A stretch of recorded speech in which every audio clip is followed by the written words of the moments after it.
সবার আগে এই দৃশ্যটা দেখুন। কিলিয়ান এমবাপ্পের কি সুন্দর এক উদযাপন। একটু পর ভিআর চেক করে বাতিল করে দেয়া হলো গোল। কিন্তু কেন জানেন? এবার গোল হওয়ার আগের দৃশ্যটা দেখুন। কি সূক্ষ্মভাবেই না বল হাত দিয়ে থামিয়ে নিখুঁত শটে জালে জড়িয়ে দিয়েছেন তিনি। আহারে বেচারা, তিনি হয়তো ভুলে গেছেন এটা 2025 সাল, যেখানে হাত দিয়ে গোল করলেই খেতে হবে ধরা। তার আইডল রোনালদোর ভাগ্যেও ছিল এরকম দৃশ্য।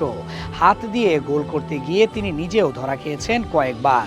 এবার ধরা খাওয়ার পথ অনুসরণ করতে হলো কিলিয়ান এমবাপ্পেকেও। শেষ পর্যন্ত ধরা খেয়েছেন কিলিয়ান এমবাপ্পে, আর তাতে ধরা খেয়েছে রিয়াল মাদ্রিদও। জিরোনার মতো দলের সাথে করেছে ড্র। তাতে টানা 3 ম্যাচে পয়েন্ট খুইয়ে লা লিগায় নেমে গেছে দ্বিতীয় স্থানে। সবচেয়ে দুর্ভাগ্যের বিষয় হচ্ছে এই মৌসুমে বারবার বিপদে পড়লে যে পেনাল্টি তাদেরকে বাঁচিয়ে দিয়েছে, জয় পেতে সাহায্য করেছে, এবার সেই পেনাল্টিও দেয়নি কোনো কাজে। পেনাল্টি নিয়েও করতে হয়েছে ড্র। লা লিগায় এই মৌসুমে ম্যাচ হয়েছে 14টি, এর মাঝে 7টি পেনাল্টি পেয়েছে রিয়াল মাদ্রিদ। এই একটা পরিসংখ্যান বলে দেয় তাদের ভাগ্য বদলে পেনাল্টির ভূমিকা কত বেশি, কিংবা প্রতিদিনই কিভাবে সাহায্য পাচ্ছেন তারা। তবে এদিন একটি পেনাল্টি পেয়েও 3 পয়েন্ট পায়নি রিয়াল মাদ্রিদ, উল্টো বাতিল হয়েছে তাদের গোল। শুরুর দিকে দুই দলই বল নিজেদের দখলে রেখে খেলার ছন্দ খুঁজতে ব্যস্ত ছিল। আক্রমণাত্মক কোনো প্রয়াস বিশেষ করে চোখে পড়েনি।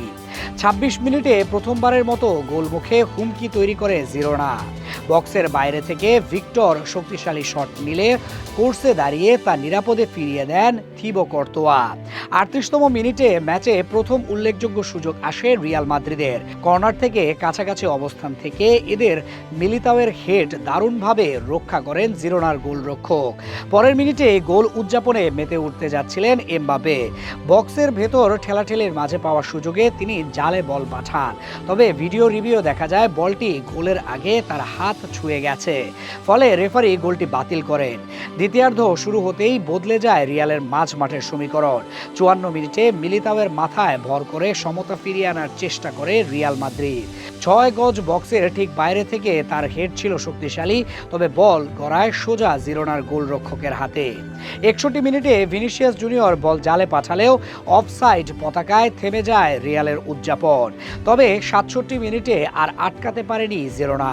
বক্সে ভিনির উপর ফাউল দেখে রেফারি পেনাল্টির নির্দেশ দিলে দায়িত্ব নেন এমবাপ্পে। নিখুঁত স্পট কিকে নেট খুঁজে সমতা ফেরান ফরাসি তারকা। যদিও শেষ পর্যন্ত আর জয়ের দেখা পায়নি রিয়াল মাদ্রিদ। 1-1 গোলের ড্র নিয়ে মাঠ ছাড়তে হয় তাদেরকে, আর এই ড্র তাদেরকে নামিয়ে দিয়েছে 2 নম্বরে।